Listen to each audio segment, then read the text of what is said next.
एक समय की बात है। एक राज्य में एक राजा राज करता था। उसकी केवल एक आंख थी और एक पैर था। इन कमजोरियों के बाद भी वह एक कुशल, दयालु और बुद्धिमान शासक था। उसके शासन में प्रजा बहुत खुशहाल जीवन व्यतीत कर रही थी। एक दिन राजा अपने महल के गलियारे में टहल रहा था। तभी अचानक उसकी नज़र गलियारे के दीवारों पर लगे चित्रों पर पड़ी। वे चित्र उसके पूर्वजों के थे। उन चित्रों को देख राजा के मन में विचार आया कि भविष्य में जब उसके उत्तराधिकारी महल के उस गलियारों में से गुजरेंगे तो उन चित्रों को देख अपने पूर्वजों को स्मरण करेंगे। राजा का चित्र अब तक उस दीवार पर नहीं लगा था। अपनी शारीरिक अक्षमताओं के कारण वह नहीं जानता था कि उसका चित्र कैसा दिखेगा, लेकिन उस दिन उसने सोचा कि उसे भी अपना चित्र उस दीवार पर लगवाना चाहिए। अगले दिन उसने अपने राज्य के श्रेष्ठ चित्रकारों को दरबार में आमंत्रित किया।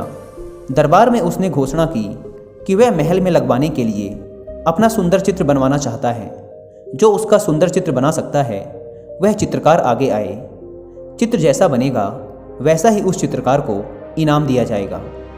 दरबार में उपस्थित चित्रकार अपनी कला में निपुण थे, लेकिन राजा की घोषणा सुनने के बाद वे सोचने लगे कि राजा तो काना और लंगड़ा है, ऐसे में उसका सुंदर चित्र कैसे बन पाएगा।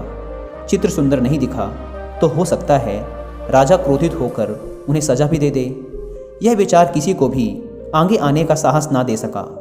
सब कोई न कोई बहाना बनाकर वहाँ से चले गए। वहाँ मात्र एक युवा चित्रकार खड़ा रहा। राजा ने उससे पूछा, क्या तुम मेरा चित्र बनाने को तैयार हो? युवा चित्रकार ने हामी भर दी। राजा ने उसे अपना चित्र बनाने की आज्ञा दे दी। अगले ही दिन से वह चित्रकार राजा का चित्र बनाने में जुट गया। कुछ दिनों बाद चित्र बनकर तैयार था।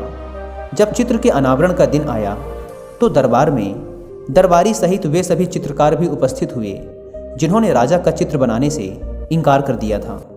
सभी उत्सुकता से चित्र के अनावरण की प्रतीक्षा कर रहे थे।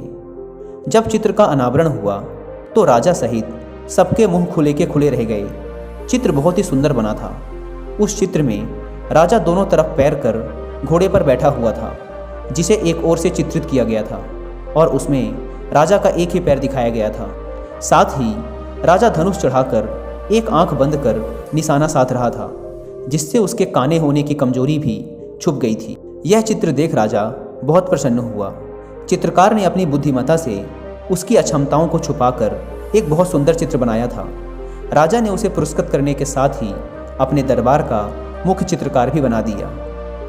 तो दोस्तों, इस कहानी की सीख ये है कि अगर हमें जीवन में आगे बढ़ना है तो हमें हमेशा ही सकारात्मक सोच रखनी चाहिए। विषम परिस्थितियों में भी सकारात्मक दिशा में सोचने से किसी भी समस्या का समाधान आसानी से हो सकता है।